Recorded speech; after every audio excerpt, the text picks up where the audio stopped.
अफगानिस्तान में जुल्म, इंडोनेशिया में बगावत, तालिबान की काली बेड़ियों पर इंडोनेशिया में हथौड़ा, भारत से 9000 किलोमीटर की दूरी पर घर वापसी।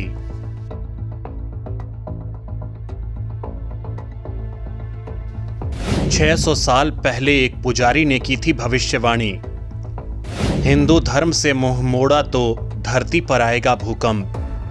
दोस्तों, एक तरफ अफगानिस्तान में महिलाओं को बेड़ियों में बांध दिया गया है, तो दूसरी तरफ भारत में आप लगातार मीडिया में धर्म परिवर्तन और लव जिहाद की खबरें सुनकर अपना माथा पीटते होंगे।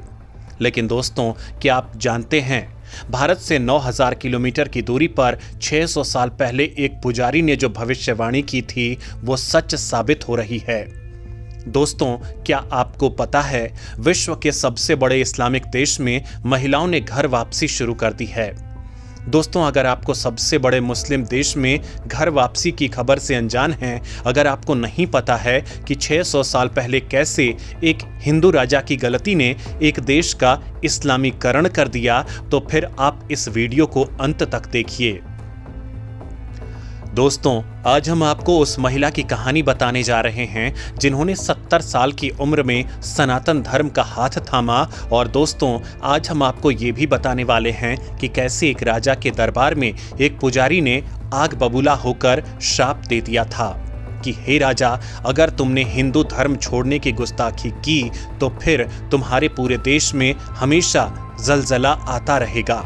दोस्तों, हम आपको विस्तार से पूरी कहानी बताने जा रहे हैं और यकीन मानिए, हमारी इस कहानी को जानने के बाद आपको न सिर्फ सनातन धर्म पर गर्व महसूस होगा, बल्कि आपको उस भविष्यवाणी पर भी यकीन हो जाएगा जो 600 साल पहले एक पुजारी ने की थी। सबसे बड़े इस्लामिक देश में धर्म परिवर्तन। इंडोनेशिया में सबसे बड़े नेता की बेटी बनी हिंदू। इंडोनेशिया के संस्थापक की बेटी ने अपनाया सनातन धर्म। दोस्तों, आप अपनी स्क्रीन पर जिस महिला को देख रहे हैं वो कोई आम महिला नहीं है, और अगर ये महिला कोई आम महिला होती तो यकीनन ये खबरों में नहीं आती। इस महिला का नाम हम आपको आगे बताते हैं, लेकिन इनके परिचय में हम आपको पहले सिर्फ 2 लाइन बताते हैं। इस महिला के पिता ने इंडोनेशिया की स्थापना की थी और इंडोनेशिया के सबसे पहले राष्ट्रपति थे। और इस महिला का दूसरा परिचय ये है कि यह महिला इंडोनेशिया के 5वें राष्ट्रपति की बहन है। यानी आप समझ गए होंगे कि यह महिला कितनी वीआईपी महिला हैं और इनका क्या रुतबा हो सकता है। दोस्तों, इस महिला का नाम है सुकमावती सुकर्णोपुत्री और एक दिन पहले तक ये मुसलमान थीं, लेकिन अब ये हिंदू बन चुकी हैं। सुकमावती सुकर्णोपुत्री ने एक भव्य उत्सव का आयोजन कर पूरी तरह से हिंदू रिवाज अपनाते हुए हिंदू धर्म को अपना लिया है। और दोस्तों, सबसे खास बात आप जानते हैं, सबसे खास बात यह है कि जब सुकमावती सुकर्णोपुत्री इस्लाम को छोड़कर हिंदू धर्म अपना रही थीं, उस वक्त इनका पूरा परिवार समारोह में मौजूद था जो सभी मुसलमान हैं।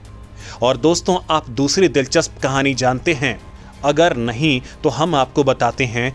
दोस्तों, दूसरी दिलचस्प बात यह है कि सुकमावती सुकर्णोपुत्री के इस्लाम छोड़ने की बात का इंडोनेशिया में किसी ने भी विरोध नहीं किया और इनके घर वाले तो फौरन इनके हिंदू होने की बात पर राजी हो गए। सुकमावती सुकर्णोपुत्री के बेटे ने अपनी मां के इस्लाम धर्म को छोड़कर हिंदू बनने की बात का स्वागत किया।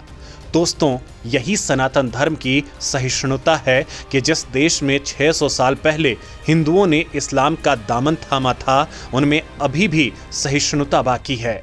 दोस्तों, राजकुमारी सुकमावती सुकर्णोपुत्री कैसे हिंदू बनी, इसकी दिलचस्प कहानी हम आपको आगे बताते हैं।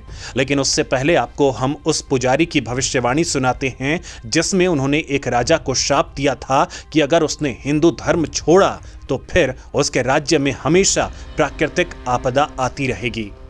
आप सोच रहे होंगे कि भला राजकुमारी का उस पुजारी से क्या लेना देना है, तो हम आपको बताते हैं कि आखिर राजकुमारी की घर वापसी की बात ने इंडोनेशिया के लोगों के मुंह पर उस पुजारी की भविष्यवाणी को क्यों ला दिया है।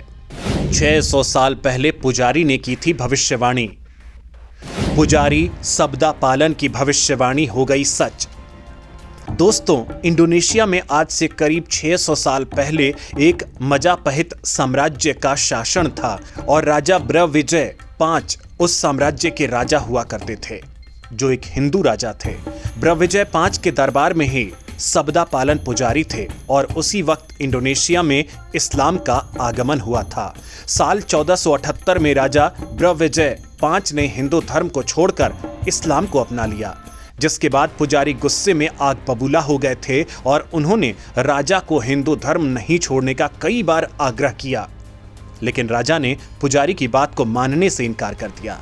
जिसके बाद गुस्से में आए पुजारी सबदा पालन ने राजा को कठोर श्राप दे दिया और भरे दरबार में ही पुजारी सबदा पालन ने भविष्यवाणी की थी। पुजारी सबदा पालन ने भरे दरबार में इंडोनेशिया में बार बार आपदा आने और एक दिन वापस लौटने की भविष्यवाणी की थी।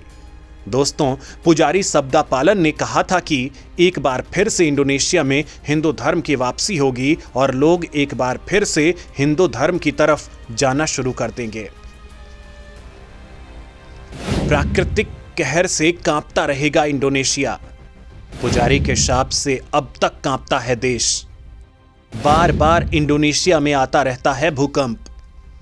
दोस्तों, पुजारी सबदा पालन तो चले गए, लेकिन इंडोनेशिया उनके शाप से बच नहीं पाया और आज तक इंडोनेशिया प्राकृतिक आपदाओं से कांपता रहता है। इंडोनेशिया में हर दूसरे दिन भूकंप आते रहते हैं और 150 लोगों की मौत होती रहती है। दोस्तों, 2004 में इंडोनेशिया में आई भीषण सुनामी में करीब 1,68,000 लोगों की मौत हो गई थी। इंडोनेशिया में रहने वाले हिंदू समुदाय का अभी भी मानना है कि पुजारी सबदा पालन का श्राप अपना असर दिखाता रहता है। दोस्तों, इंडोनेशिया में ये कहानी काफी प्रचलित है और ये कहानी कल्पवृक्ष में लिखी भी हुई है कि पुजारी सबदा पालन ने राजा के दरबार में कहा था कि मैं जावा की जमीन में देश की रानी और सभी डांग हयांग का सेवक हूँ। दोस्तों, इंडोनेशिया में डांग देवता को और हयांग आत्मा को कहा जाता है। पुजारी ने कहा था कि मैं डांग हयांग का सेवक हूँ और मेरे पूर्वज विकु मनुमानस, सकुत्रम और बबांग सकरी से लेकर हर पीढ़ी के सदस्य जवानीस राजाओं के सेवक रहे हैं।